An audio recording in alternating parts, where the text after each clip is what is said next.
thank you to our witness today. Mr. Davidson, the NTIA is leading a national spectrum strategy which requests feedback on broader spectrum management questions in addition to specific frequency bands of interest.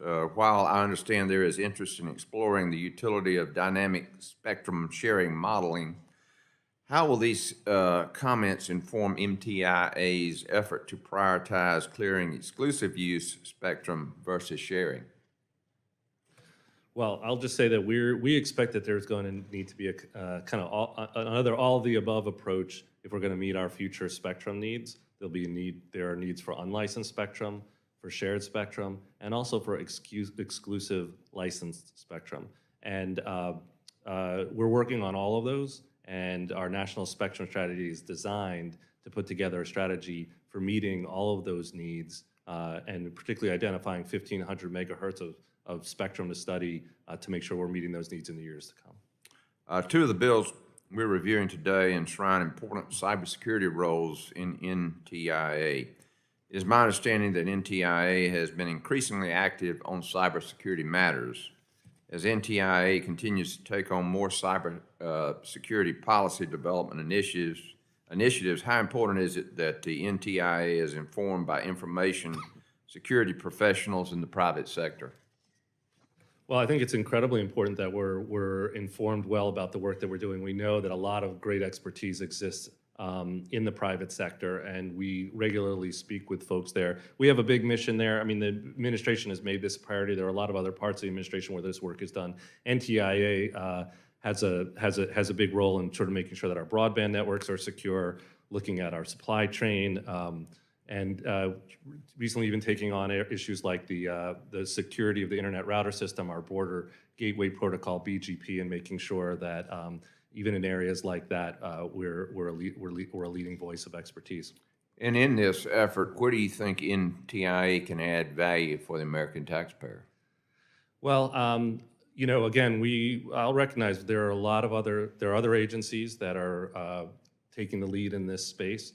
We believe we have a particular role to play as experts on thinking about the economic impact of cybersecurity policy, thinking about how it affects our other digital economy and telecommunications policies, our expertise and our work in standards internationally.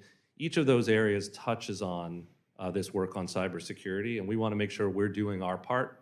Again, there'll be others who take the lead, but we have a role to play, and we're going to make sure we do it well. Moving on, will NTIA recommend to OMB that the Buy American standards for optical fiber need to allow for more than one manufacturer to comply? We are looking very closely at making sure that we can meet the needs of our broadband deployments. At the same time, we want to make sure that we're using this if we're spending federal money here, we want to spend it to promote American manufacturing and American jobs where we can.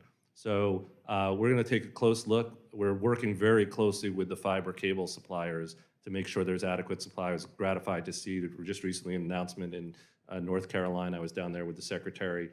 New assembly lines, manufacturing lines for fiber cable being put together specifically to meet the need that's being generated by these programs. So that's exactly what we're looking for.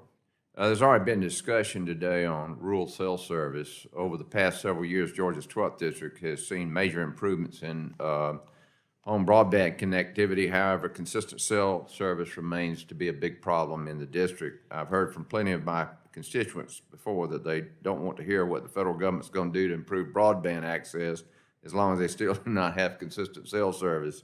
What policies or incentives does NTIA recommend to encourage private companies to invest the cell infrastructure in rural areas? The biggest thing is, of course, making sure that we've got that pipeline of spectrum available to them to do those deployments. And I think that's probably the biggest area where we're working hard to make sure that we're supporting the good work that's being also done by the Federal Communications Commission and others. Yeah, that's kind of my next question is how are you collaborating with the FCC to facilitate and expedite the deployment of cell towers, which again, trying to get permits and things like that so we can connect the district? Yeah. Well, again, I mean, the FCC has been a real thought leader, a leader on this, not just thought leader, a real leader on making sure these deployments are happening. We're working closely with them on a range of issues. And I will also say our hope is that our broadband deployments, putting more connectivity, more backhaul out into the field will ultimately help also with some of these deployments. So we're eager to continue to collaborate on that. And thank you for your All right, leadership on it. thank you, and Mr. Chairman, I yield back.